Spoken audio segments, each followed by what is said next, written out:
Certaines idées toutes faites sur la façon dont Dieu agit favorisent l'action des mauvais esprits. Ainsi, croire que lorsqu'un chrétien se sent contraint à l'action, ceci prouve que Dieu le guide. Ou bien être persuadé que Dieu rappelle tout ce qu'il faut dire, qu'il est donc inutile de recourir à la mémoire. D'autres erreurs encore déterminent la passivité. Cette passivité qui favorise l'action des démons, elle se base sur des textes bibliques mal interprétés, tels que Christ vit en moi, donc maintenant, je ne vis plus du tout. Christ vit en moi, donc j'ai perdu ma personnalité, puisque c'est Christ qui vit personnellement en moi.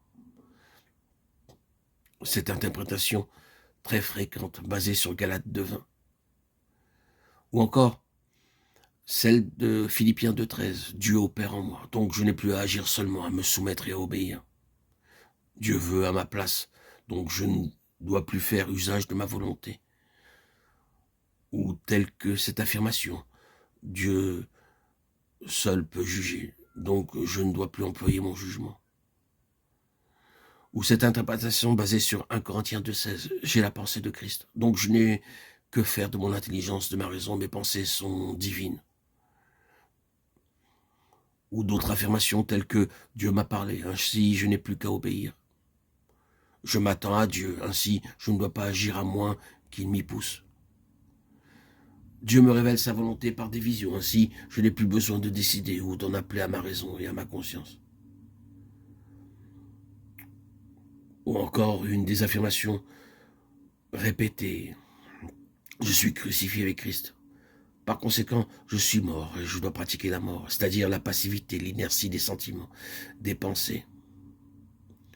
Et pour mettre sa vie d'accord avec ces interprétations diverses de la parole, le croyant réprime toute activité personnelle de son intelligence, de sa raison, de sa volonté, toute action spontanée et libre, afin que la vie divine puisse s'épancher librement en lui.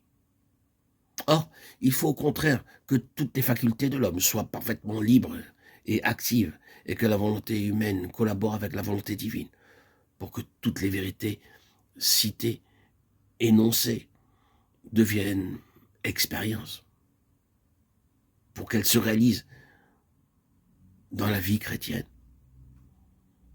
Je voudrais récapituler encore quelques interprétations fautives de la parole de Dieu.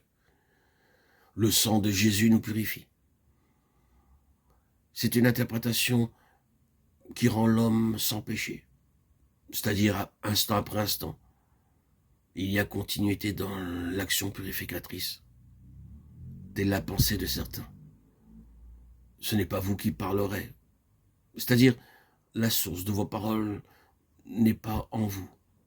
Interprétation erronée. L'homme ne doit pas parler, mais rester passif.